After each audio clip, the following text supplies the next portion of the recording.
Weirding Way Media.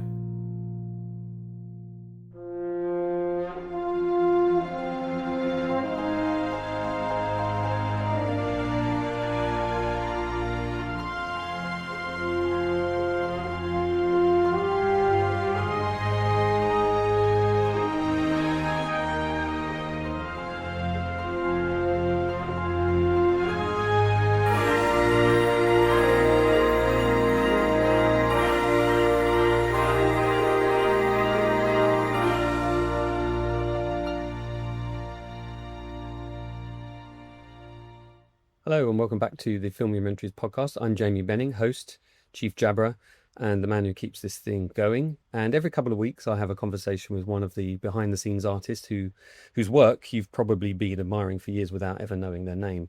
We're talking production designers, editors, composers, digital artists, puppeteers, model makers, and everyone in between. And for episode 150, can't believe I've got that far, which feels like a bit of a milestone worth marking, I'm joined by David Dozoretz, a visual effects supervisor, and one of the people who genuinely shaped what modern digital pre-visualization looks like.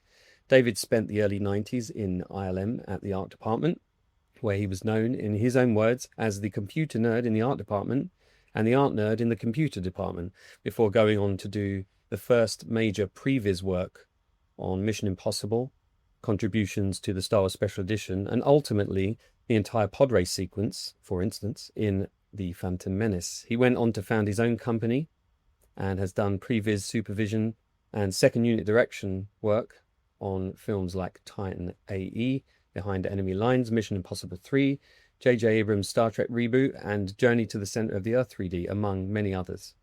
More recently, he's produced and directed Zafari, a 52-episode animated children's series rendered almost entirely in Unreal Engine, one of the earliest large-scale uses of real-time rendering in mainstream animation. So in this conversation, we get into all of that. I'm just going to be very quick here and throw to the conversation because it's 33 degrees here in London. It's about 45 degrees in my loft where I'm recording this. But it's a wonderful, generous conversation covering 30 plus years in just about an hour, where we have that intersection of new technology and traditional filmmaking with one of the people who actually built the bridge between them. So sit back, enjoy the chat, and I'll be back at the end for a bit more jabbering on.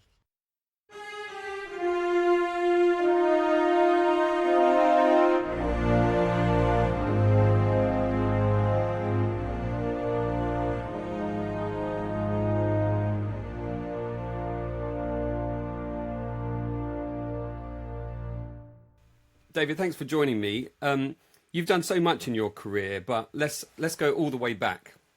What was your childhood like? Was it a creative childhood you had? And did you grow up interested in films and storytelling? Where did it all begin for you? Well, thank you for having me, first of all. It's an honor.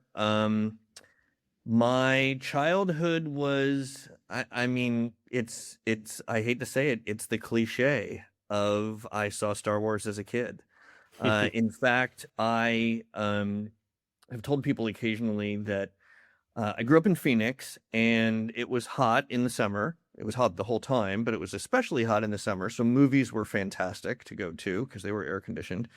But a movie came out called Star Wars, and obviously it just blew me away. What was extra interesting about it was when Empire Strikes Back came out, my sister was working in the movie theater. And in Phoenix in the 70s, there was a lot of theaters, but one was amazing called Cine Capri. And it had the best sound and the best projectors. And she was working there. And she took me up to the projector room during Empire. And I was able to sort of stand on the box, like an Apple box, right next to the projector. It's buzzing, whizzing next to my head. It's hot. There's dust particles in the air. And I was looking out through the window and could see the tops of people's heads in the audience. And I think it was the asteroid sequence. I had seen the movie, but that was sort of my first behind the scenes, this is how the magic is made moment. Mm-hmm. And of course, like probably 90% of the people that you've had on this podcast, I was sort of hooked and blown away. So that was my cinema paradiso, if you're familiar with the reference, yes, yeah. moment where I of course you are. It's a Filming Mentors podcast. Um, where I kind of just fell in love with cinema as an art form, and I always loved it, and loved the behind the scenes idea of it, but I never really considered it a total and complete career until college. Mm. And one thing that happened in college, I was looking at universities. I was traveling with my parents, and we were in a university bookstore, and my mother offered to buy me the sweatshirt from the university. Do you want this sweatshirt? Well, I had just a moment before seen a book called The Art of Special Effects, which was that first coffee table book about industrial light and magic, Lucas's company. And I said, no, sweatshirts are great, but look at this book. And it had in it some of the how-to stuff, like, behind the scenes of how they made the original Star Wars and a number of other of the films that ILM had worked on up to that point. And studied it and said, oh my God, this would just be fantastic if I could do something like this in my life. So I ended up applying for and getting an internship at ILM during my early years in college. And I ended up working in the ILM art department, which was, I could not have imagined a more innovative, creative place with better people. The people in the ILM art department, who I know you've talked to some of them, were just unbelievable mentors for me and so talented. So What year was this? that was I want to say 91 or 92. It sounds like Okay. that was a million years ago, and it really Interesting was. time though at ILM because they're sort of getting into the digital era. And I mean, were you leaning more towards the sort of technical side or the artistic side, or were you one of those lucky people that has kind of both? Well, that's a very interesting question. So yes, it was absolutely the era where digital was just starting, but they were still doing a lot of practical stuff too. So it was still great. But the first movie I ever really worked on was the first Jurassic. So very, very lucky in my career for that. To answer your question about artistic versus technical, I was known in the art department as a computer nerd. And I was probably known in the computer department as an art nerd. So I think what helped a little bit is I was able to bridge a little bit of the communication gap sometimes between those guys. Just when the art directors needed some explaining about how something was being done, I was able to help with that to some extent. I was obviously nowhere near as sophisticated as the people in the CG department. And then they started me, the art department was Mac based at the time. They started me on, Photoshop projects. And then eventually I started doing a little bit of computer modeling of what the art directors designed. Not so sophisticated and perfect that it would be useful for final shots, but useful enough to start to realize their designs from a 2D illustrated experience to something more 3D. So I was able to, but there was one fascinating moment, just as a quick aside, that I went to, I wanted to buy a 3D modeler for this work in the art department, and a 3D modeling software package. And every expense over $1,000 at ILM at that time had to go through the general manager of the company to approve the expenditure. And this was like $1,400. So I went and applied, filled out the paperwork and applied to get this piece of software called Form Z, an architectural modeler from a long time ago. It still exists, I think. And the head of ILM at the time said, nope, that's a computer program for modeling. That should be in the computer department, not in the art department. So there was even a couple people there who didn't quite see just how big a deal digital technology was going to be in all aspects of filmmaking and the creative process. Now, I ended up finding a company that would sell it to me for two $700 purchase orders. So I still got it anyway. but I had to work Nicely around the done. system just a little bit. Um, so the long way of saying I was a little bit of both computer and a little bit of design, but I was less sophisticated at the design work than the technology, but I had the best teachers in the Mm. world, the ILM art department. Who was there at that time that you would regard as mentors then? In no particular order. Well, the head of the department was Harley Jessup. But I mean, Ty Ellingson, Mark Moore, Doug Chang, of course. Claudia Mullally was there. Benton Ju was there. Um, John Bell had just left to work on Hmm. Jurassic. Stefan Decken had just left to work on Jurassic. Those guys I respect so much. Um, so let's see who else. I know I'm forgetting one or two important ones. Steve Beck had just left the department, still at ILM. So I mean, it was just this core amazing group of people. Um, and we were so lucky because the filmmakers that came to ILM were obviously Lucas, and then Spielberg and Kubrick, and just the giants, Mm. all the people that I respected. And when I was working in ILM and I got there first as an intern and later as an employee, I was meeting with and working for a lot of people that were in that book. Yeah. So that was really I was just very right place at the right time, I guess. I was just very blessed to do that. Yeah, you have to have that intention, I guess, and you say you're blessed and right place at the right time, but you also have to have that intention to sort of see it through. I mean, there's a lot of people who have opportunities that don't really recognize them, and it sounds like you recognized that you needed an opportunity, but you also needed that kind of drive to get there as well. That's true. Even though as an intern I was only supposed to work like 12 hours a week in the ILM art department, I was there 12 hours a day, just nonstop. I was just trying to be a sponge and learn everything I can. I mean, it was really fun.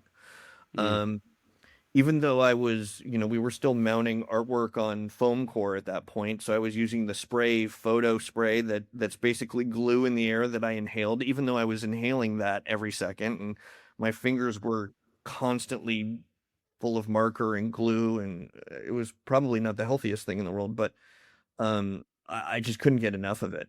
And then we would, have dailies where we would go in to see theater or one of the other theaters on site, and I would just listen to people watch and watch the same shot over and over again and see what they could do to make it better. Everybody had this uncompromising need for perfection, um, but it was a really. I'm trying to think of like some other analogy. We knew we were there at a really special place at a really special time. The early 90s, I mean, ILM by definition is always a little bit special and magical, but uh, the early 90s, I think, really saw some amazing breakthroughs and some amazing projects that went through it, and just a general attitude of, throw the hardest thing you can throw at us and we'll see what we can mm, do to make it work. mm. Yeah, that can-do attitude seems to be something that runs through all of the people that I've met at ILM, Skywalker Sound, and all the people I've interviewed that went through those different companies as well. When it sounds like you were sort of, there, like you said, you were there for 12 hours a day, if not more, I'm sure. Why wouldn't you be? You've just been let free in the candy store, really. Yeah. But when did you sort of realize that you were transitioning from a sort of supportive role, like mounting artwork, to then being somebody that helped shape how those movies were made? I think that the real point in time for me was when John Knoll, who I'm sure the visual effects supervisor and currently chief creative officer and also a co-author of Photoshop, Mm, he came to me in the art department and he said, there is a movie. Actually, it was even before that. I was going to talk about Mission Impossible 1, where I did mm, the first sequence of pre-visualization. But actually, before that, I had done some previs on the special edition of New Hope. Or was that before or after? Yeah. It's so long Yeah, ago, well I that would can't have quite been remember the order. that But would have there been was, like 95, 96, wouldn't it? The special edition. yeah, and I think Um, Mission Impossible. Well, the special edition work would have been 95, but I think we might have done the previs for it a little bit earlier. There was a scene uh-huh. with a do-back and some couple of other things where George wanted to change it a little bit. So those were just one-off shots that I did in as pre-visualization. What were those shots? Do you remember which ones they were? The one that I remember the most was a shot of there's a scene in Star Wars where the droids are looking in the sorry the stormtroopers are looking in the desert for the droids. Yeah, with the George dewbacks. Yeah. always George always thought that it didn't look like they were looking that hard for the droids. So he wanted to add a few more shots where it looked like it was a more extensive search. And I believe at the time he had the idea for what's called the dewback, which is just like a large lizard that you could ride, and but didn't have the technology to really make it. Sort of like you know how the what were the names of the big furry things that were like elephants in the The banthas. banthas? Thank you, Mm. bantha. The banthas were, I think, elephants with were actually made by elephants with like huge furs on them. Yeah, Couldn't do that for the dewbacks. And by the way, that was a really hard thing. The elephants kept on throwing them off. But for the dewbacks, it needed to be digital. So that was, I think, George's first dip into the let's do a digital creature. So that was one sequence that we did pre-visualization for. And we did some other ships that were leaving Mos Eisley to try and make Mos Eisley look a little bit more lively. mm. Um, and I'm trying to think if there's anything else. John himself did a lot of the spaceship shots.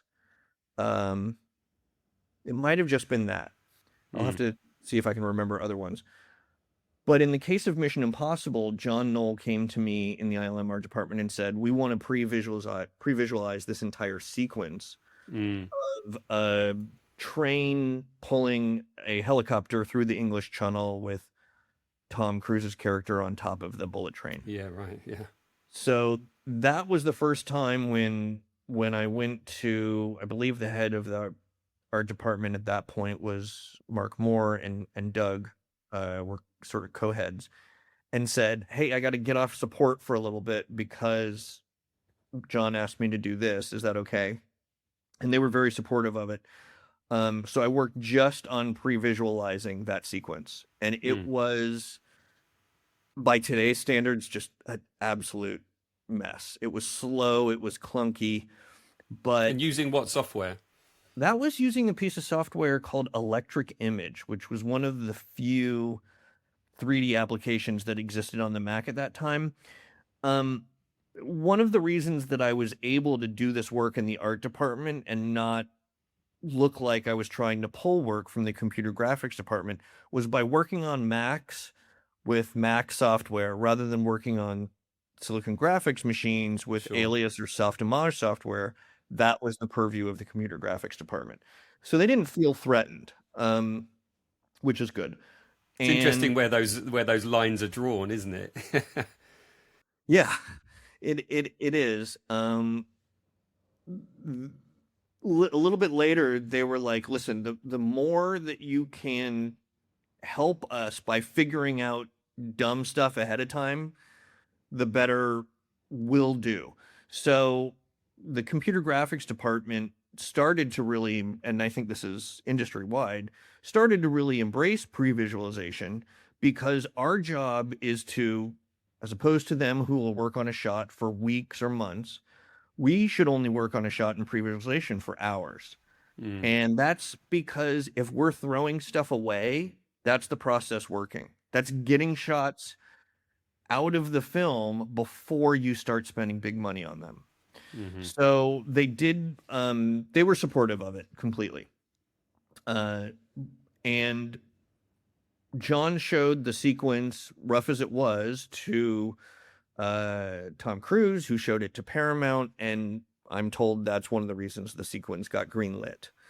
Huh. Uh, And we, Obviously, when the computer graphics department did it and it had Tom in it, it was a lot more exciting and it was great. But the process worked. and were you taking that from conversations with Brian De Palma, or was it from storyboards that had been drawn, or how was that interaction between you and the sort of creative heads of the film? I was primarily working through John at that time. He was the one who was showing everything to Brian De Palma. I think Brian came in a couple of times. What frequently happens, in my career, I've worked on doing pre-visualization for films where we've had storyboards to work from, and Mm, sometimes where we weren't. Storyboards are still, everybody was worried that storyboards would disappear when pre-visualization came on the scene, but it hasn't disappeared. Storyboards are still the greatest way to get an idea from brain to a recorded format quickly. But what happens is you start getting a sense of the volume of work and what you need to do and the general ideas of the sequence. And then as you start editing together, you realize, oh, you know what? We could use this scene and maybe we could try to shoot it from this angle instead. And, this beat isn't quite landing with the audience. We need to expand it. Let's get a couple more shots of it. So it becomes an organic process where the way that I find the process working at its best is when you start with storyboards, but you are not locked into only the storyboards. sure, sure. And I guess the previs as well not only gives you things in 3 dimensions, you can start looking at timing as well, which of course you can't do with a storyboard. That is correct. Storyboards are inherently static, and the animation that is for pre-visualization is a moving medium. And I'll tell you one little interesting aside by it. One of the things that's tricky with pre-visualization is knowing when to stop, especially today as the visuals can get better and better with less and less work involved. You have to realize that this is pre-vis. You don't want to necessarily take it too far. And one of the reasons you don't want to take it too far, one of the reasons, is because you don't want people judging it for the wrong things. Oh, that's the wrong color orange, or that's the wrong, So you intentionally, in pre-visualization, keep it rough. Now, that said, just as a quick aside, everybody wants their stuff to look good and they want to impress. So we always do try and there's a little bit of feature creep, so to speak, and trying to make it look better. But one of the things that I had established as a rule for myself on the Mission Impossible sequence was no textures, no motion blur, and no shadows. Because those are things that tried to make that were about making it look better or made it take longer to render. So those were my 3 rules. When I started working on Phantom Menace at Skywalker Ranch, my main responsibility was the pod race. Mm-hmm. And it is this scene where there's these basically aircraft engines that are pulling pods across the desert like Ben-Hur. And how do you communicate how fast these pods are going? And how do you communicate how they're floating? Well, speed is communicated by detail going by, so textures, and how much something is blurred, so motion blur. And its floating is communicated by it not touching its shadow. So now I'm instantly doing textures, motion blur, and shadow, the 3 things that I said don't ever do for previs. So were you becoming at this point the kind of preeminent pre-visualization guy at ILM? As much as were people coming to you, did they know you to be that guy? You'd had experience between Mission Impossible and Phantom Menace and a as couple well. other projects, yes. So the scope of it had kind of grown, and people's understanding of how it contributed had grown, I guess. Absolutely. Pre-visualization at ILM was, there were people that were doing, pre-visualization is a generic term that may mean let's take storyboards and put them under a camera and do little, stop motion of it. Obviously, everybody knows that Dennis Muren did pre-visualization in Return of the Jedi with action figures of the speeder bike chase. Yeah.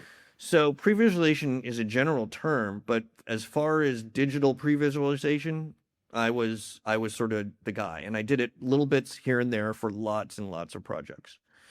Um, One day, the head of ILM came into the art department and said, um, George has decided to make new Star Wars films.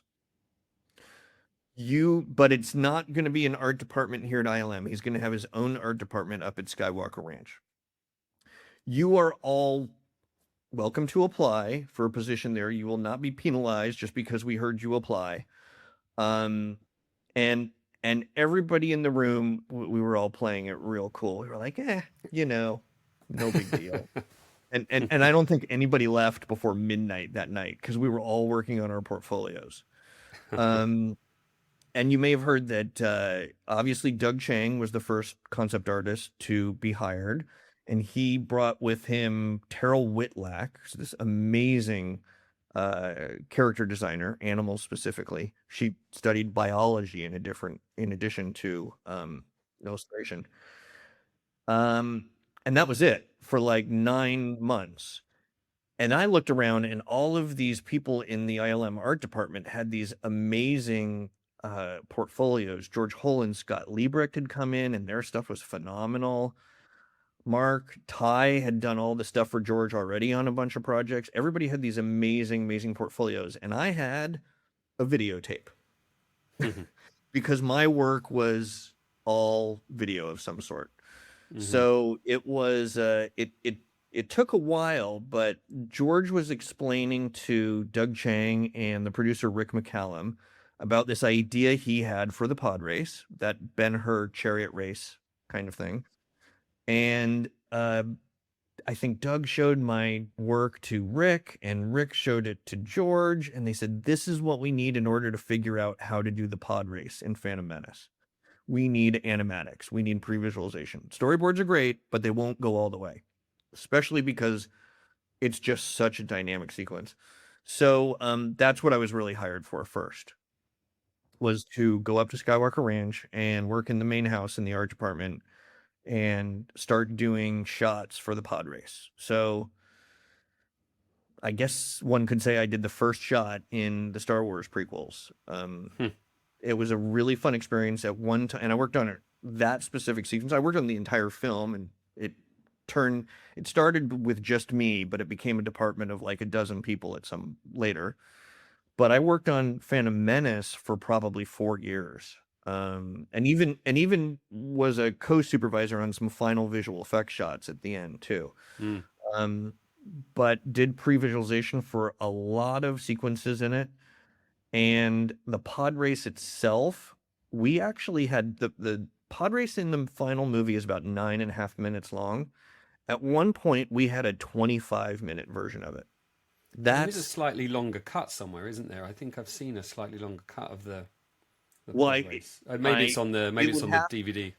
If it would have, they would either have to have gone back and finaled shots that we did pre-vis of, and never shot live action elements for, or you're going to see it with pre-vis in it, because maybe I did. the only that 25-minute version of the pod race was only pre-vis, and I think only 9.5 minutes of it got handed off to ILM for make this look real. But it was so much fun working on it that the editors, Ben Burton, Martin Smith, and George, just were like, let's do this, or let's do this, and let's have another lap. And it was a lot of fun working on it. And I think it was also really fun working on it because up until that point, visual effects was a really slow process. And even after it became digital, it was a pretty slow process. Pre-visualization is a really fast process if done right. So it was really rewarding to be able to see these things which you couldn't see outside of your imagination come to fruition a lot faster, even though not perfectly photoreal yet. And how did the VFX artists themselves kind of adapt to this emerging technology? Because they're used to getting, a bunch of storyboards, some guidance from the director, maybe some concept drawings. But here, you've got this scene, this podcast scene in particular, is completely planned out by you and George and the editors as well. I mean, do you think it took them some time to kind of to adapt to this idea that maybe they're not getting as much artistic input in a sequence anymore? Well, I think when it works great, and when it doesn't, it doesn't. Not to oversimplify it, but you're making decisions in previs that may break reality a little bit when they get to actually doing the thing for real. So you need to be a little bit conscious of that. And film is a collaborative art form. They should still have all of these. They should still have creative input, and I believe they really did. A great example is it was really difficult for me in my little software technology to be able to do one of the pod racers exploding in a fun way. So Yeah. Habib's artboard he just got the first version of Maya, or he might have even been a beta of the first version of Maya, which had some hard surface dynamics technology. So he was able to really make that look great, something that I just couldn't do. So sometimes it was like explosion happens here, not text on the screen, but a crappy version of it in my world. So they still have creative output. And another thing that you need to keep in mind is when doing previs is in somewhat conflict with what I just said, you don't always need to do what is completely realistic. There are shots in the pod race where if you actually calculated the distance and how long it takes to travel that distance, the pod racer is going about 500 miles an hour, which is what it was supposed to be going. Mm-hmm. And there's other shots where it's going 2,000 miles an hour. And in the case of this film, it didn't need to be right. It needed to look right. So there was times when we needed to break the rules in order to get the storytelling the way we wanted it to.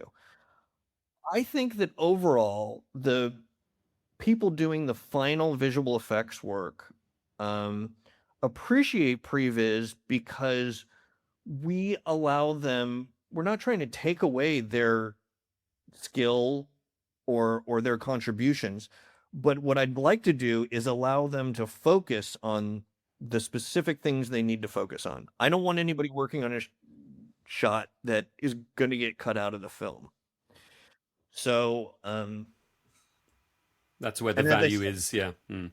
Yeah, the biggest value that pre-visualization is the shot in the movie. And then, as you said, it adds motion into it. So you have the ability to know now how long it is approximately. What's the composition in it? You get to add sound.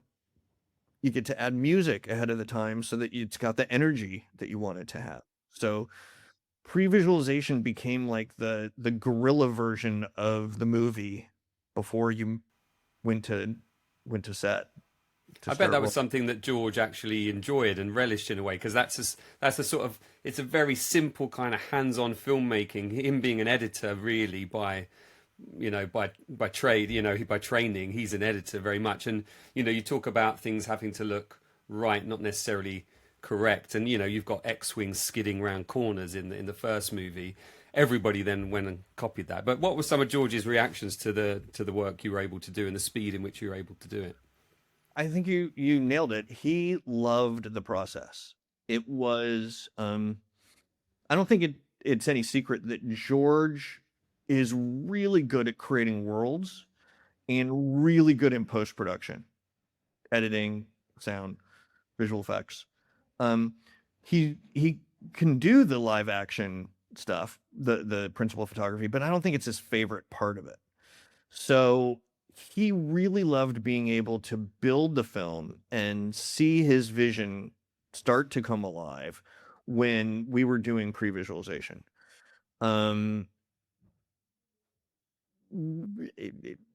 Obviously, as the department got bigger, we ended up being able to do even more work and being able to do better work.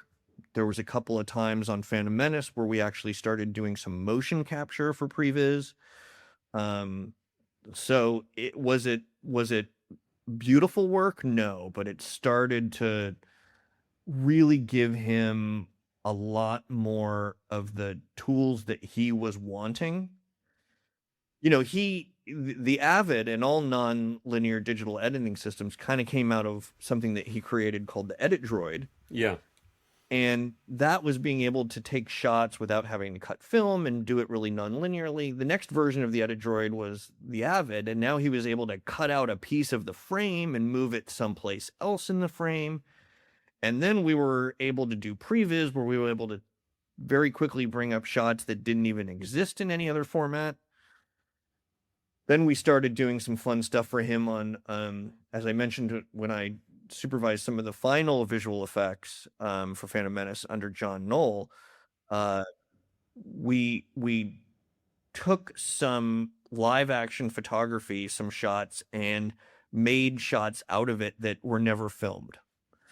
There were some moments where George wanted, a cut to be a little bit different. So he wanted somebody to do a head turn in order to motivate the cut, but he never shot that head turn. So we went and made a shot of the head turn. And that was like, oh my gosh, now I don't know, I don't need to go back and do a reshoot for this shot. So how did you achieve that then? How do you make a head turn where there wasn't a head turn? I took a shot where there was, it was a shot of the kid, Jake Lloyd. I had a shot of him looking sort of just off the camera lens towards camera. And I had a separate shot of him looking almost in profile, sideways, and did morphs between those two. And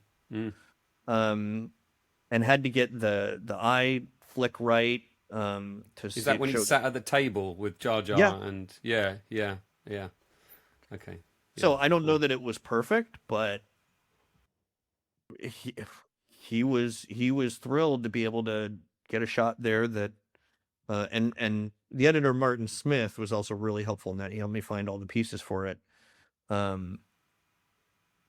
He may have even had the idea for it now that I think about it. But that thinking outside of the box is amazing, though. Like, it's seeing the tools in front of you and thinking, there's another way around this. We can find another solution to this, which is always what amazes me about people with those sort of visual brains like yourself, that you're able to kind of, join the dots, not necessarily in a straight line. There's like a wavy line between them. And I also think it's really interesting at how Pre-vis at that time must have influenced and pushed the envelope in terms of what could be achieved in VFX, because you can do things in Pre-vis that maybe weren't achievable in VFX at the time, but you become wedded to a shot, the speed of a shot, the dynamic movement of a shot, or whatever it is, that then forces the VFX departments to kind of go, well, now we have to do this, we have to up our game, which is, of course, it should be ILM's tagline, never say no. But do you feel that you had that influence, that you were kind of pushing those VFX designers and artists? We did. It was generally the director's vision, but our job was to push things for them a little bit. And yes, I'm sure that my name was mentioned during cussing in a lot of times when visual effects were being planned out, and certainly the visual effects producers were like, we don't have the budget to do the Pre-vis.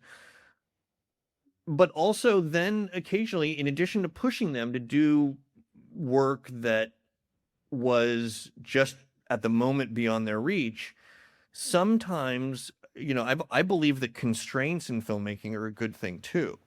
So sometimes we'd hear, we can't do that, or we can't do that with the budget. And then we would have to figure out a way to tell the story without those specific shots. And what that does is it gets you to cut out the fat and cut out any extraneous pieces that you didn't really need. It gets you to hone in on the idea in a sharper way. So I'm of the belief that constraints are not necessarily a bad thing. Yeah, I can really see how Pre-vis creates a kind of economy. I think of George shooting American Graffiti, where apparently he just shot everything at multiple angles and just was falling asleep at the wheel almost, and then did it all in the editing room. And you can see, his artistry really lies in putting those kind of elements together, like you said. But did that process then on the Phantom Menace become more structured when you went into Attack of the Clones? Had Pre-vis and VFX kind of begin to dovetail a little bit? Yeah, it had Previs had grown up quite a bit. There were other people in the industry who were doing some Previs, but we ended up for Phantom Menace, and then again, even more so for Attack of the Clones, expanding the department, and we really sort of became, uh, uh, respected and known as a valid part of the filmmaking pipeline. And we had proven at that point that at some level, ILM and other visual effects companies can use Previs. It's a useful part of the process, and it doesn't necessarily replace anything, but it does add a lot to the experience of getting the film right, getting the shots right. And what you have to remember is that it was a little bit difficult, especially outside of, I mean, George obviously and Rick McCallum knew without a doubt that it was useful, but outside of ILM and Lucas World, pre-visualization was a little bit harder to sell because a producer would look at it and say, wait a minute, there's a line item in the budget for something that I didn't need on my last film. Storyboards can do this, and they would say, why am I spending this money if this is a brand new department? I don't get it. And you have to sell them on the idea that you will save money in visual effects or other parts of the filmmaking process, but you can't really quantify it. Like, it's sometimes you can, but sometimes it's really hard to say, oh, I saved $1 million because I prevised the sequence. And yeah, you defuse the bomb and everybody goes, well, there was no damage, right. Yes. So definitely, I started Phantom Menace with just me, and then hired a number of people, and it became like 6 or 7 by the end. And then there was about a 9-month gap before we were starting on episode 2, and I sort of did a post-mortem of like, what can I do to make it better?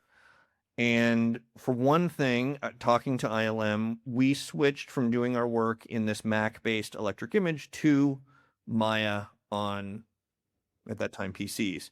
So now we were using the same tool. Now it was not, there was no political reason not to. We were using the same software that ILM was standardizing on a lot, so that a lot more assets could be transferred and shared. We obviously expanded the department. We put in, we put in a database for keeping track of every revision of every shot that we had done. I looked at the end of Phantom Menace. I looked in the corner of my office at Skywalker Ranch, and there was a stack probably 2 feet high of yellow legal pads of just me scribbling notes as fast as George could talk. Wow. So that ended up becoming a completely digital experience, which really helped with our efficiency. We hired 1 or 2 experts in particle effects because we needed a little bit of that. 1 or 2 experts in rigging. We needed a little bit of that. So we started to specialize a little bit. Pre-visualization artists are generally better as generalists. We want them to be a little good at everything if possible, but we expanded the department a lot, and we got a lot more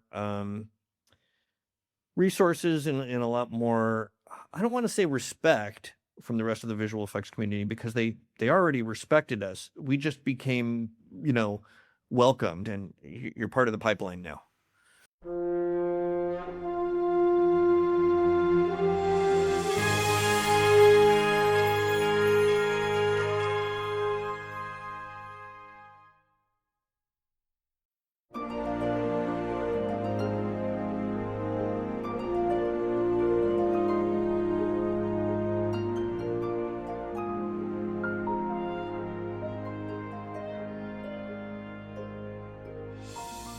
And you talk about, the efficiency of that pipeline and using the same software.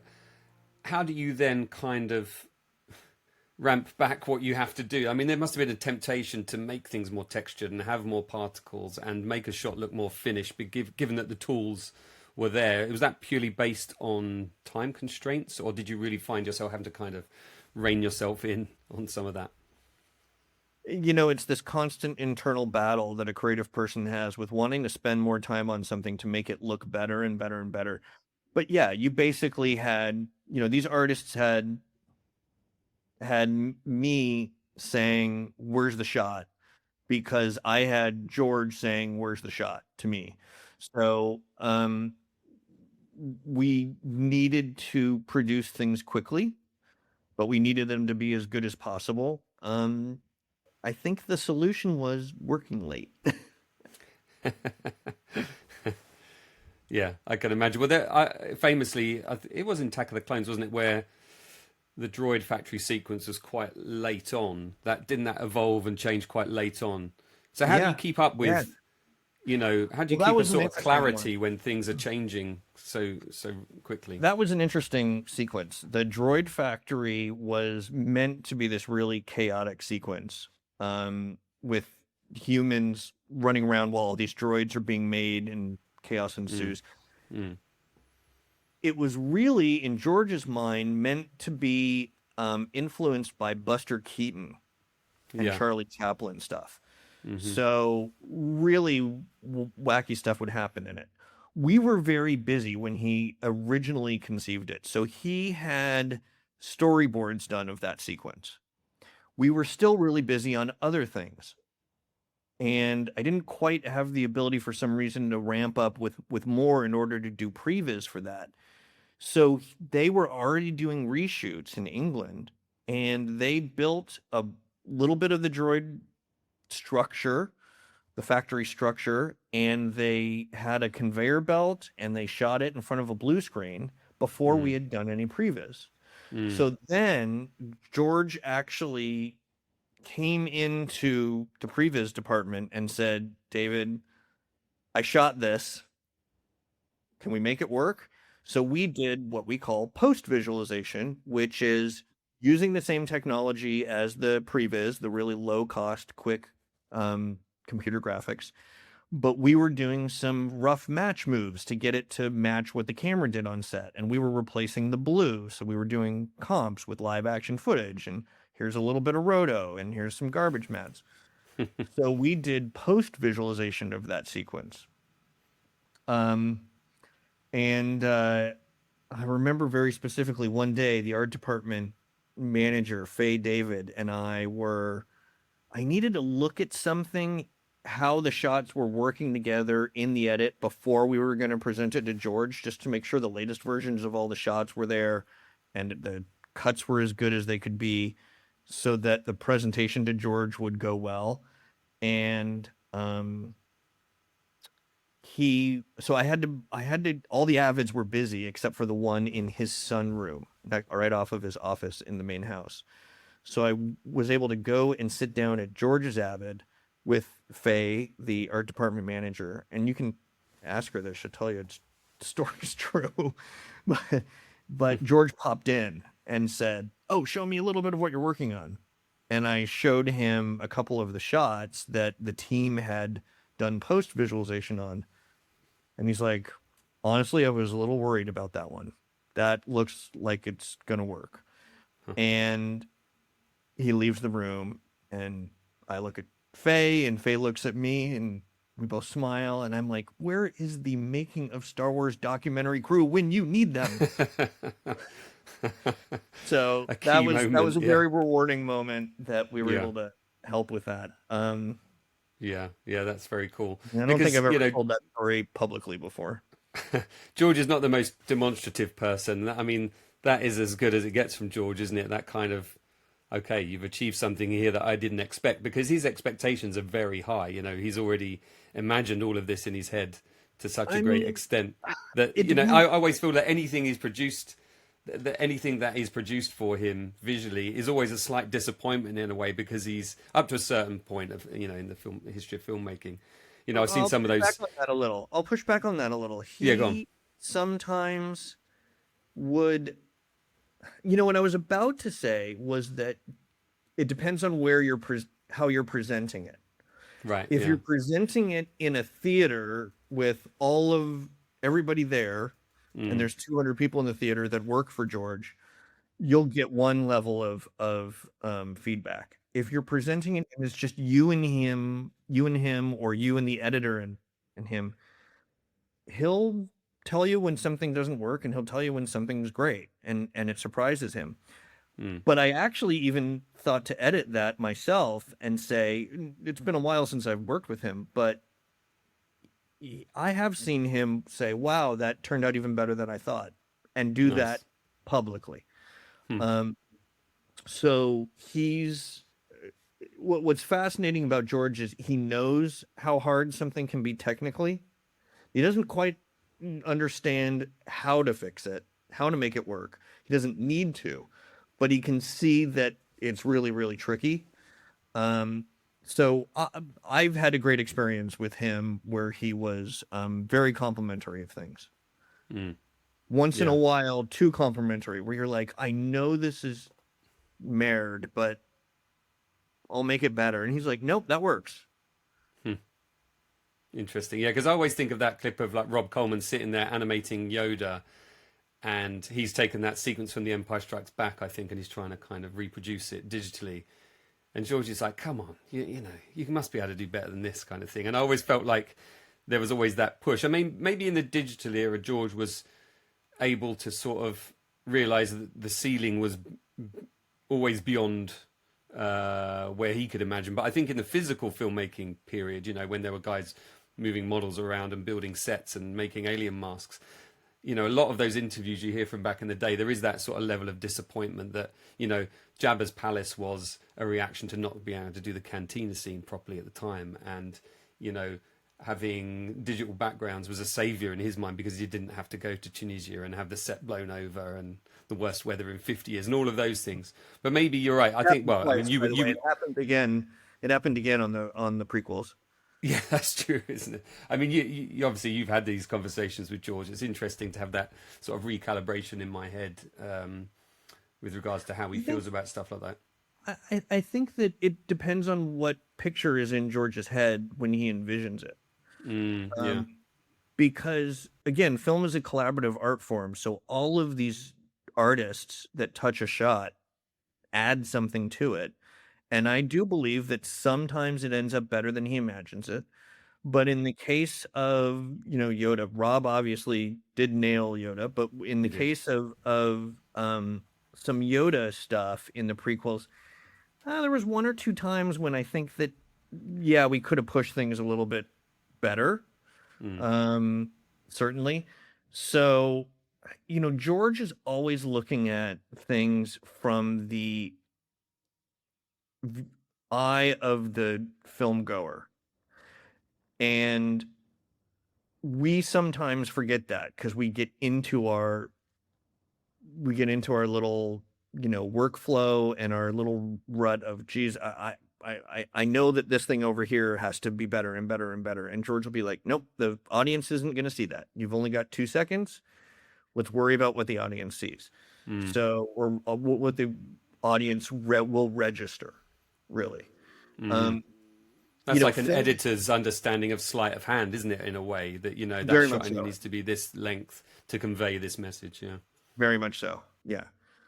Um, so I think my experience with George and with many directors has been that it's both. You impress the hell out of them sometimes, and sometimes. Now there's also the famous stories about the filmmakers who are yellers and always angry and nothing's ever good enough. You hear those stories all the time, but Mm, George was not that way in my yeah. experience. Yeah. Yeah. Absolutely. So you've got this kind of persistence of vision in a way, I guess. So you've taken Pre-vis into the mainstream now, That's like the name because of my company, right? I do, and that was just a nod to it. But Well done. I, Well I done. really like that idea that you were driven. You realize the value in this technology. It's a proven technology by this point. You've done the Star Wars movies. How do you then kind of go about convincing mainstream Hollywood about the sort of validity of and the value of that technology? Well, that opportunity kind of landed in my lap as well. As I said before, other people were doing some versions of this in the industry. Mm, I wasn't the only one. But there was an executive, a very good friend at 20th Century Fox. There is an executive named Ted Galliano, who's the president of post-production. And he was kind of the main contact at Fox with the Lucasfilm world because he was the one that was going to distribute the film that we were making. And Ted was working on a number of other projects, and one of them was an animated movie called Titan AE, a Don Bluth, Gary Goldman movie. And they were having some trouble with the action sequences in it. They weren't quite working. So he mentioned to, I think, Rick McCallum, the producer of Star Wars, what we really need in this scene is something like the pod race. And I think Rick said, well, why don't you get the guys that did the pod race?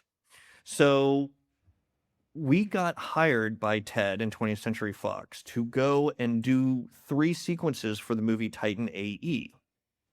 And we kind of had free reign on it. It was myself and Martin Smith, the editor from Phantom Menace, and we took a crew down to Phoenix, Arizona, where at the time they had an animation studio for reasons beyond understanding. No dig on Phoenix. It was just a very unusual place to do it.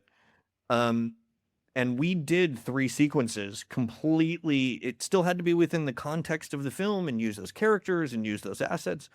But we were able to come up with a story ourselves. And it was very well received by the studio and by test audiences.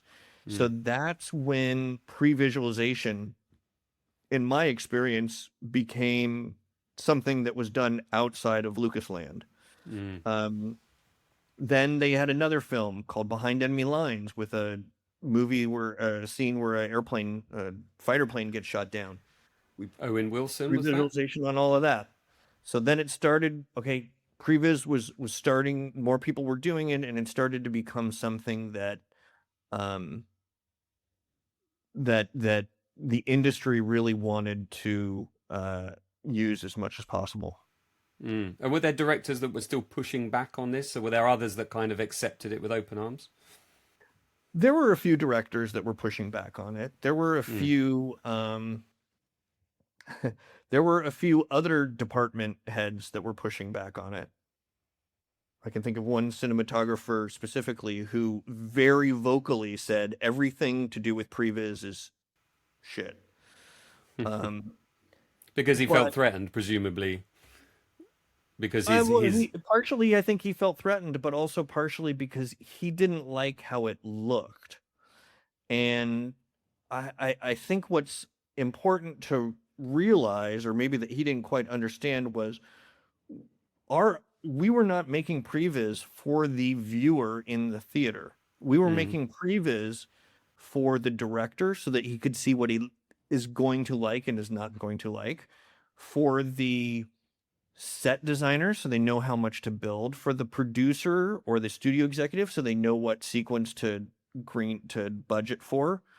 So the audience seeing the movie, they're not the customer of pre-visualization.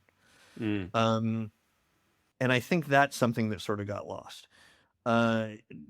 So it's just a part of the process. I mean, that would be like saying, I don't like storyboarding because I don't like how this person drew this character.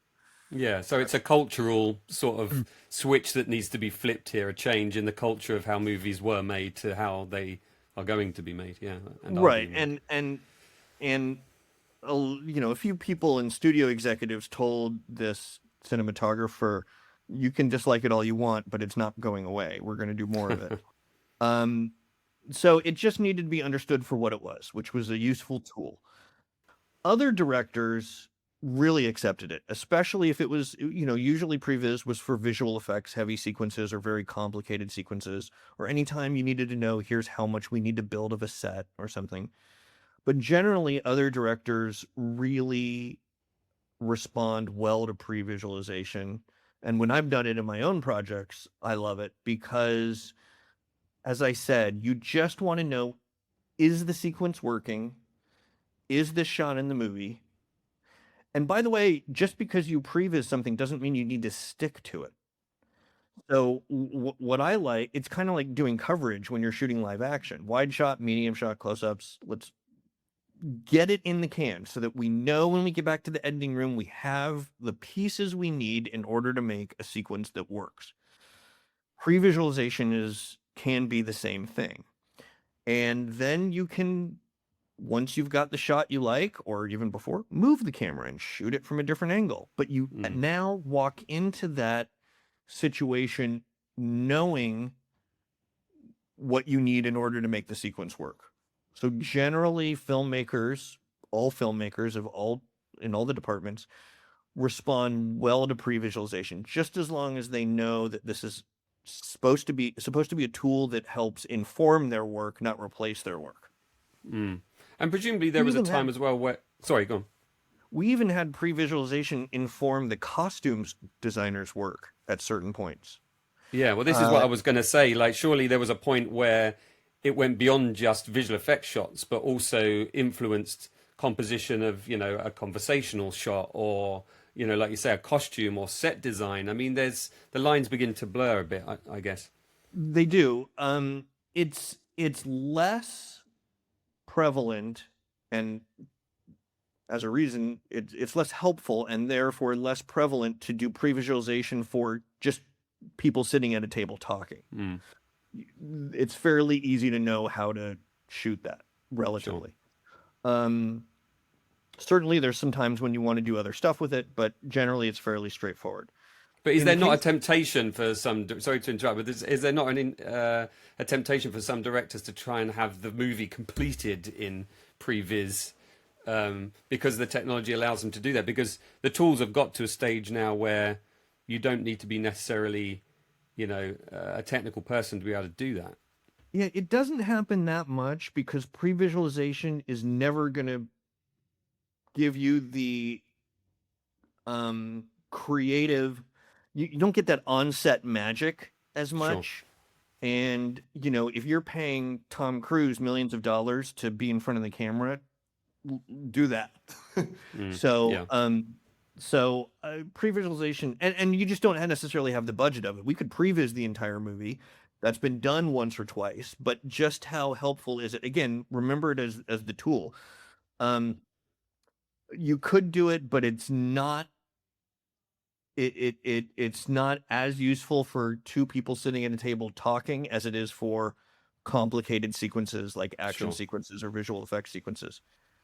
The costume change reference I was going to mention was working on the first Star Trek reboot for J.J. Abrams.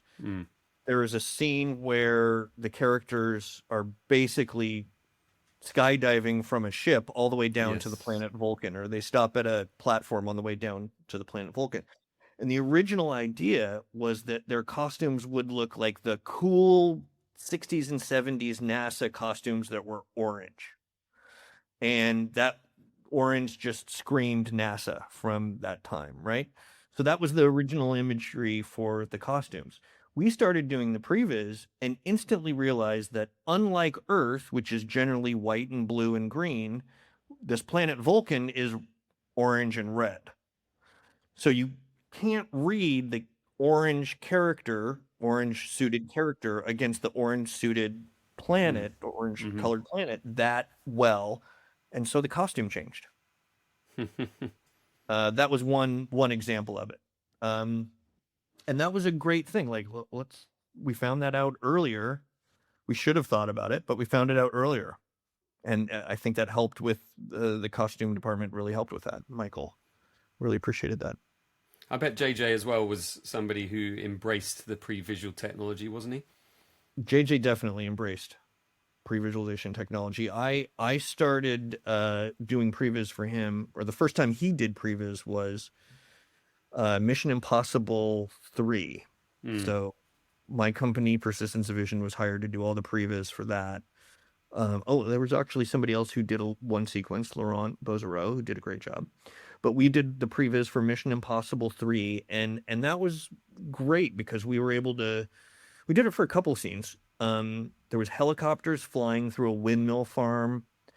There was a scene where they were where Tom Cruise's character Ethan was swinging from one building to another on the top of skyscrapers at night in Shanghai. And we were able just to help figure out these scenes ahead of time, Mm. so they knew what to shot. And if you watch those scenes, man, they're shot for shot, and Mm. in some cases frame for frame, Mm. meaning the shot length was the shot length that we did. Um, just because it worked out. Obviously, the editors and the visual effects artists add in everything that they add in just to make it. We actually even had a point. I remember on George JJ was doing post production on that movie, and he was on the scoring stage, and his assistant called me. I had been off of the film at that point, but his assistant called me and said, "What was that piece of music that you used for the sequence in the previs?" JJ wants to know because he wants to give it to the composer uh, as reference. So we even had previs music help influence a little bit the music for the final film. Was that common to have music in Pre-vis? It started to be very common to have music because Mm. it adds so much energy, music and Yeah, special effects. yeah. Um, it depends on what kind of previs. If you're doing pre-visualization and you're doing a sequence, I add in music. I haven't done previs in a long time, but I add in music because it helps with the energy and it helps Mm. with the emotional experience. Yeah. Um, if you're doing technical viz and you're just trying to figure out how high a techno crane needs to go, you don't need it. If you're doing post viz, it'll get added by the editor because you're working for the editor, just feeding in shots so that the editor has a cut that can be screened. So it depends on the circumstance, but generally I like it because it helps with the storytelling. Yeah. Yeah. Yeah. It's amazing this because I've never really considered all of these different aspects of previs, but you've been present at a period of time where the industry changed from analog to digital, 3D arrived. Now we have real time with Unreal Engine. How do those shifts sort of compare, do you think, in terms of their impact on the industry? Oh, that's a good question. The shifts of the technology. Well, I would say that there are some similarities. Mm. When digital showed up, everybody was worried for the analog guys' jobs. Happily, didn't happen. We still needed the John Duncan and the John Goodsons of the world, the great model makers. Um, when 3D showed up, and I'm saying this having worked on 3D stereoscopic films, one for Eric Brevig of ILM Visual Effects Supervisor. When 3D showed up, everybody was worried about 2D films. Didn't happen. We still have great 2D films. When real time showed up, everybody was like, "Oh, does that get rid of the traditional digital way?" Isn't that funny to say traditional digital way of making visual effects and post productions? And it is they all become new tools in the toolkit. Mm. They all become new pencils or new markers. But what matters, what we're selling, is the artwork. So the thing that has stayed consistent is that it's the storytelling that matters. New tools are great, but it's really no different from a lot of other technological advancements. That said, AI has the ability, of course, to change things in ways that things haven't been changed before. And I think it's because it can have such a massive impact on the economics of what we do. So I don't have any great insight beyond what other people have about what's going to happen, but I do believe um, that there will be changes. That said, great storytelling is great storytelling, and that still needs to happen. Mm. Yeah. The economy of it all, and or the economical side of it, always ultimately what drives and makes successes of certain technologies anyway. I mean, with previs it was about saving the pennies, and with 3D it was about trying to save cinema, and with real time it's about sort of flipping that pipeline around so that you're not languishing in post-production hell and all of that stuff. But AI is one of those things which is so unimaginable what could be achieved with it. I think I've seen just some consumer level stuff recently where I've just on Adobe Premiere or Adobe Firefly, and I've just taken a shot of something and I've told it the story I want to tell, and 30 seconds later, there's a good couple of seconds within the 5 or 6 seconds it offers me. But another 6 months, I mean, who knows where we're going to be with this technology? It's kind of mind-boggling where it could go. Yeah, and I agree that there's ethical issues about job displacement and what the material is that it's being trained on. I those are all totally completely valid and they affect me. But it is really, you just can't deny how big a change it is. I saw something, I think yesterday, that I showed my wife of a Star Wars character coming into a store needing to return, or it was a pawn shop, and it was one of the villains in Star Wars, and he was trying to sell some old lightsabers. and, and it was this cute little funny thing, and it was fine, and you could argue that well, you don't argue, it is copyright infringement and everything, but from a technical point and artistic point, it looked great. And I looked at my wife and I said, see that right there? That's $200,000 worth of visual effects. Yeah. The fact that he put this cloth bag on the counter, that's $100,000 worth of visual effects. Everything, and it just added up to the point where it looked like a $5 million 30-second little spot. So there's no doubt that the change is coming. Change is always extremely painful. I will just continue to hold on to the part that won't change, which is we need great storytelling all the time. It's how humans communicate and relate to each other. Talk to me about some of the 3D work you've done as well, and the real-time stuff you've done as well, because they were the next kind of big leaps in terms of storytelling tools. What paths were you led down by that technology? Well, 3D can mean a couple of different things. In the case of stereoscopic 3D films, we were asked, my company was hired by Eric Brevig, the director of Journey to the Center of the Earth 3D, to do the pre-visualization for it. And then I was brought on to be the second unit director. So I was able to work on what at the time was the first digital stereoscopic film. There had been obviously 3D movies before, but they were the red and blue glasses. This was the first one that was using different technology, and we were actually using a lot of the cameras that Jim Cameron was designing, getting ready for Avatar. And so in one respect, we were kind of like beta testing those cameras for him.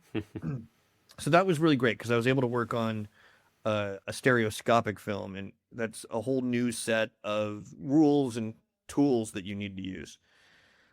When it comes to real-time 3D animation, a project that I had developed, a kids animated show called Safari, I had hired a company in Montreal to do the animation with me. We did 52 11-minute episodes. So that's about 9.5 hours total animation. And they proposed to me pretty early on in the process, hey, we think we can use Unreal Engine for the renders.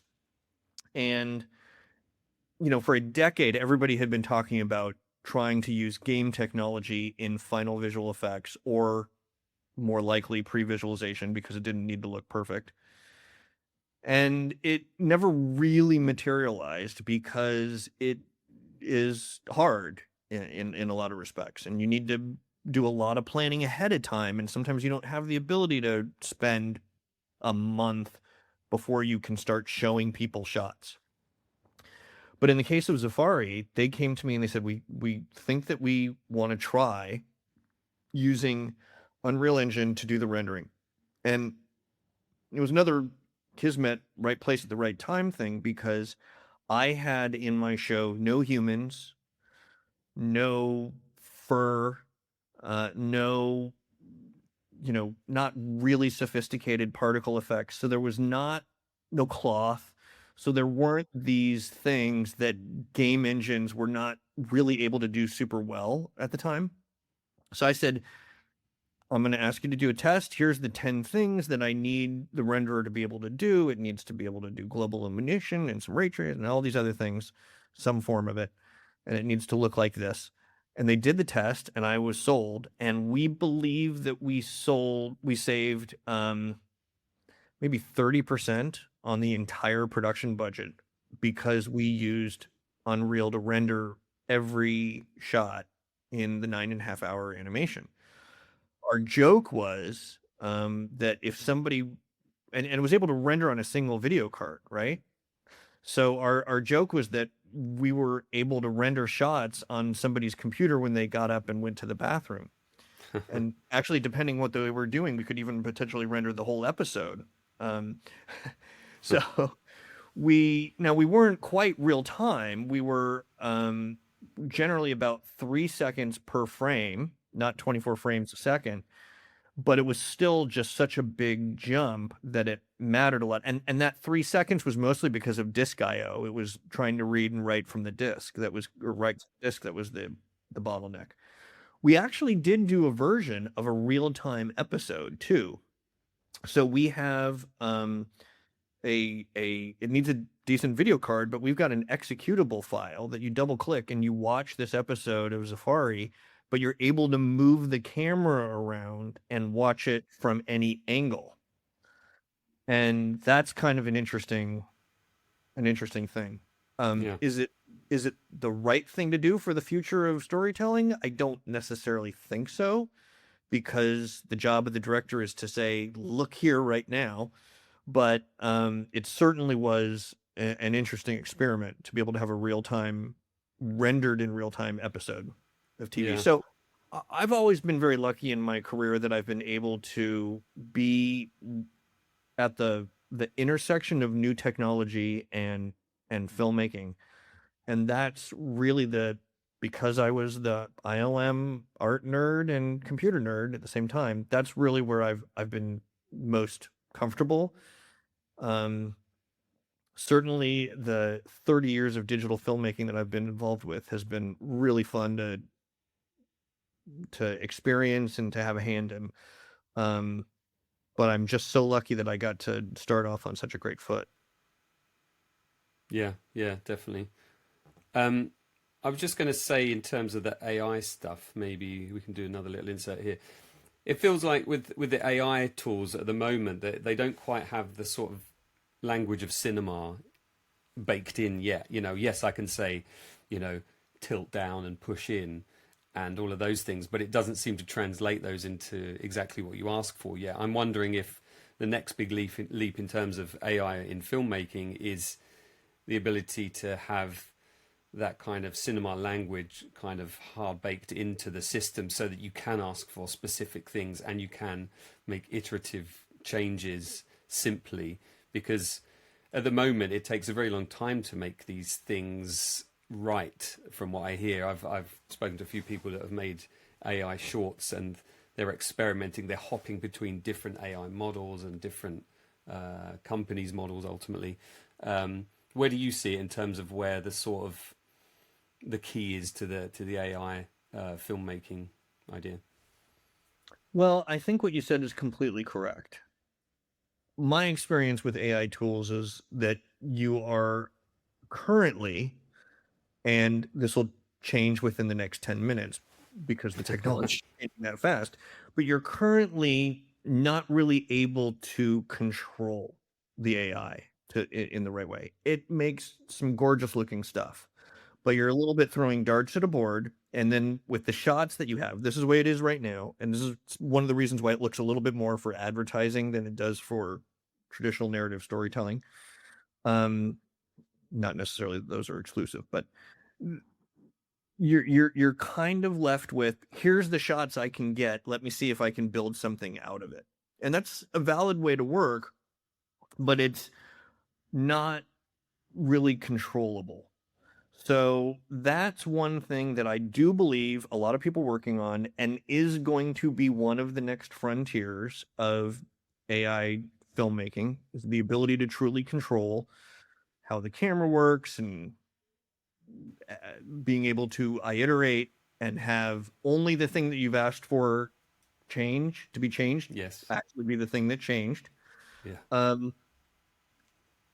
All of these are being worked on, and of course the big part of the equation is the economics of it. It's still on a per shot basis, kind of expensive to do, not just as far as money, but as far as computing power, and the economics probably need to change a little bit.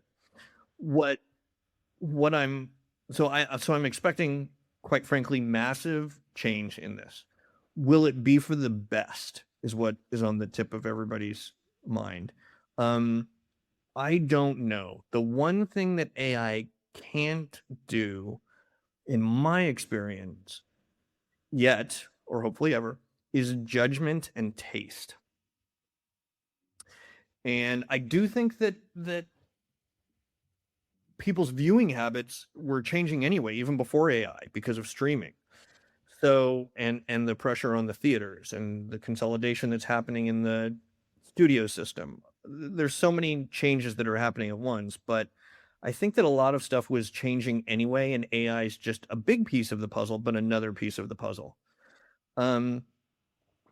What I believe, there's a line in Blade Runner where the dancer with the snake, Harrison Ford's character, comes up to her and says, "Is that a real snake?" Or I think it was Harrison's character. Somebody says to her, "Is that a real snake?" She says, "You think I would be doing this if this was a real snake?" And that's what I keep on thinking about with AI. Did I say that right? She said, "If I could afford a real snake, do you think I'd be doing this?" And I think that's what I go to a lot when I think about AI, that whether the film is made with AI or whether it's made with pencils and it's a stop motion, there needs to be a human element to it, and there needs to be authenticity in it. And I think people will pay more for human authenticity.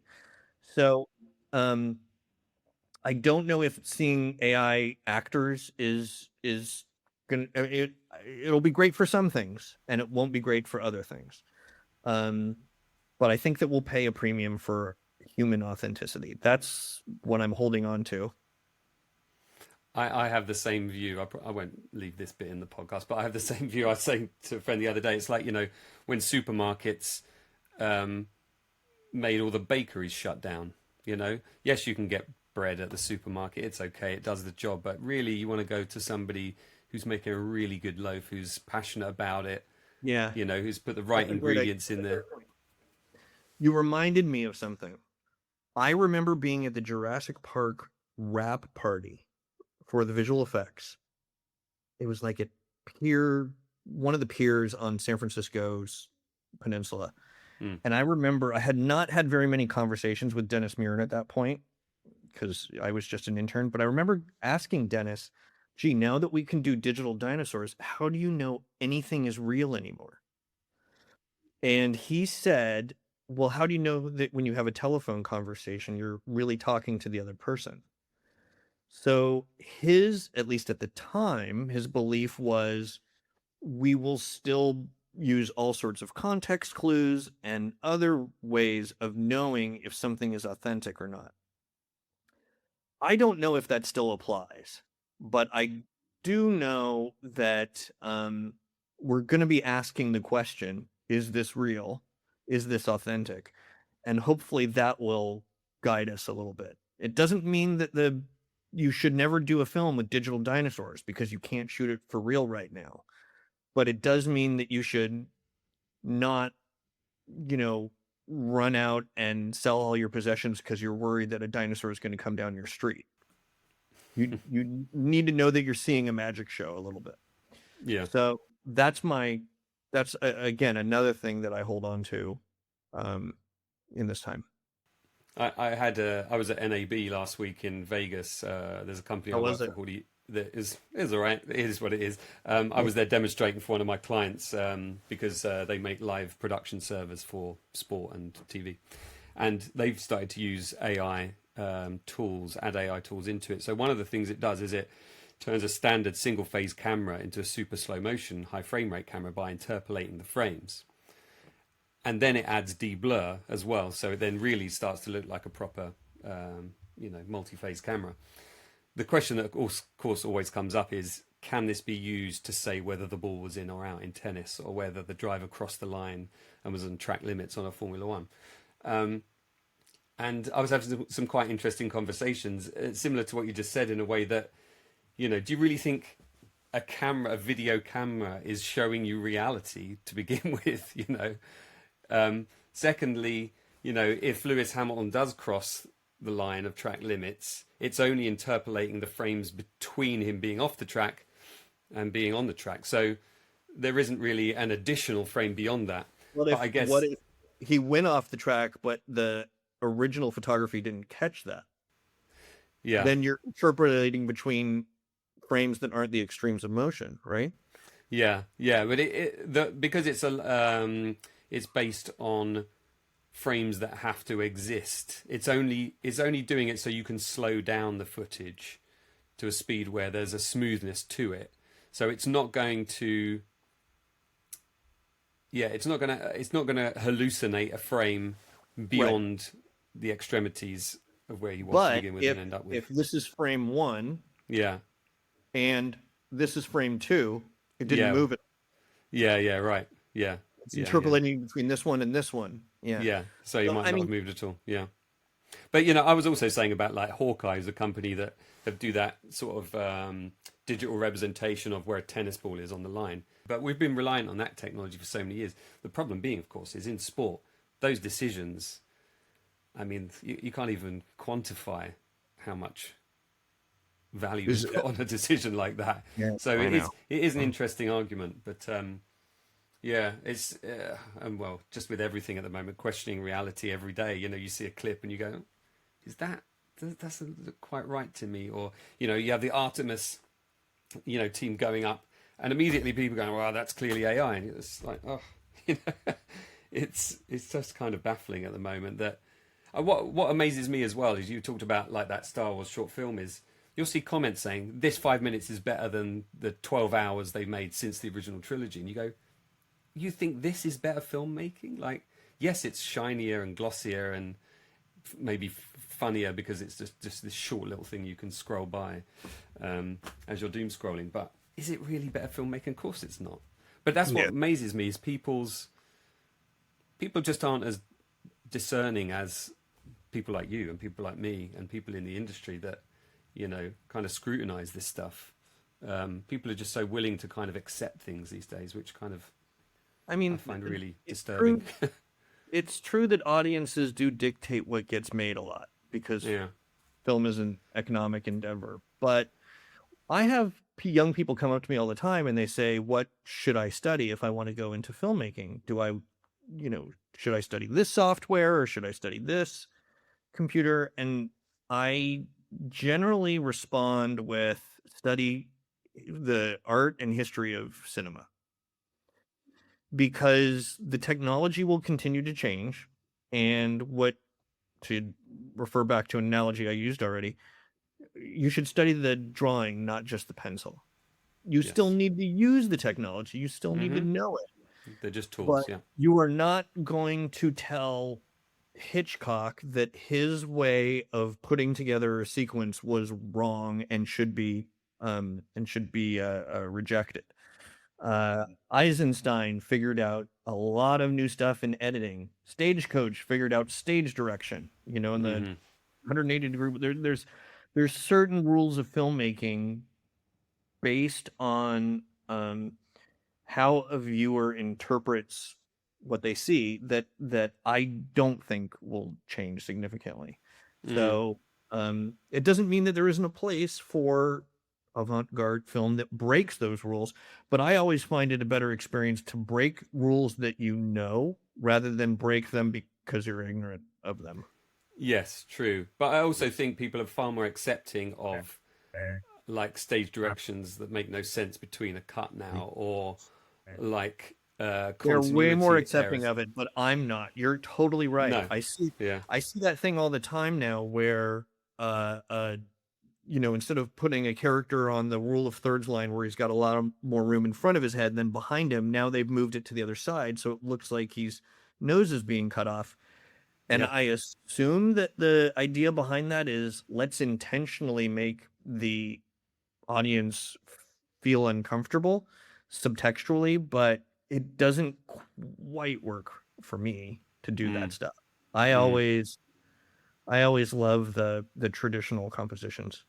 Yeah, me too. Maybe I'm old that way, but Yeah. But, as you say, there's a lineage there. There's a history there that I find sort of comfort in a way. Yeah, I don't mind if rules totally are do. broken. I totally do. The shaky cam for making television shows that are, single camera television shows, sitcoms look like they're reality shows. Okay, you do a little bit, but sometimes it's just so much. Every shot is so shaky all the time that it actually pulls me out.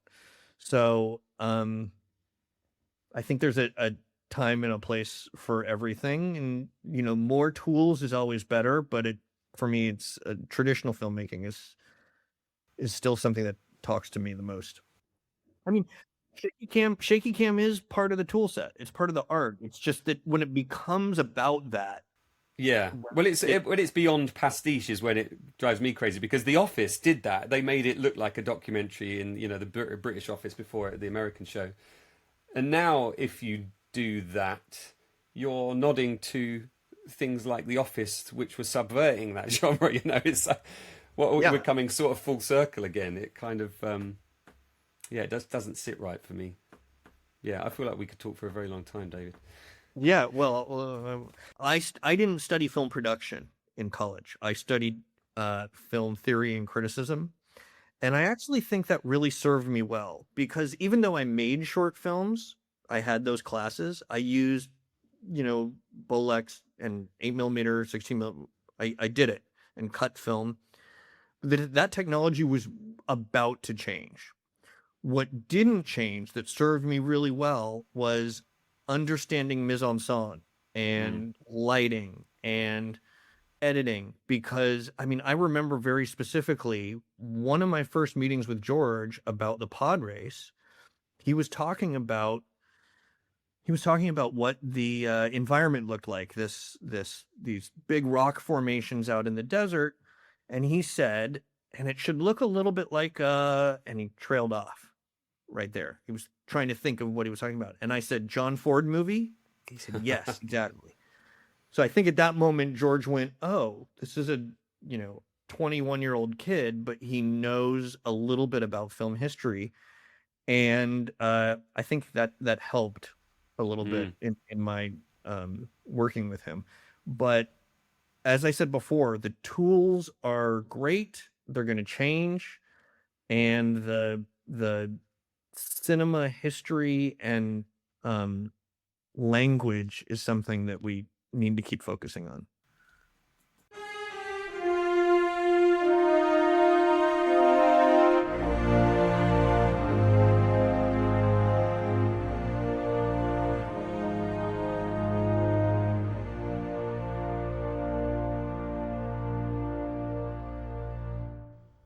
Huge thanks to David Dozoretz for being so generous with his time and his stories. From a kid standing on an apple box in a Phoenix projection booth during the asteroid sequence of the Empire, to building the first digital pre-visualization of the pod race, to rendering a 52-episode animated series in real time. What a career, and what a thoughtful person to spend a couple of hours with. I just want to take a moment as well, since this is episode 150, which is at least 140 more than I thought I would get to, just to say thank you to everyone who stuck with the show long enough to make a number like that feel meaningful. 6 years ago, I had no idea this would still be running, let alone with the level of guests that I've somehow ended up with. So thank you sincerely for listening. This podcast is completely independent. There's no studio behind it. There's no network, no sponsor, no producer making this happen. It's just me, a microphone, and the great people who chip in to keep the lights on. If you've enjoyed this episode, or if you've enjoyed any of the other 149 plus bonus episodes, please do consider joining my Patreon over at patreon.com/Jamie Benning. My name is on it because it's me. That's it. For the entire year, it's literally the price of a couple of coffees if you want to go on the lowest tier. You get my undying gratitude if you do that. You get early access to episodes, bonus content, and the warm glow of knowing you directly help me tracking down these stories before they're lost. I was thinking the other day that I've kind of quietly been creating an archive of over 50 visual effects people's stories. And I like that idea. I like that idea that people can dip into this and dip into the transcripts and use them as a kind of oral history of that part of the industry. You lovely patrons are genuinely the reason this show still exists, so thank you sincerely to everyone who already supports it. If Patreon isn't your thing, the next best thing you can do is to hit follow or subscribe wherever you're listening. Leave a quick review or rating on Apple Podcasts or Spotify, and share the episode with a fellow film nerd. It all helps new listeners find the show, and it costs you nothing. Don't forget, everything is on YouTube, Spotify, Apple, and you'll find everything else, the articles, the documentaries, the back catalogue, and all my links in my link tree. That's it from me. It's so boring here. I think you'll probably hear my fan on my laptop whirring away. I wish I had a fan. But thanks for listening. Take care of yourselves, and I'll hopefully see you for the next episode of the Filmumentaries podcast.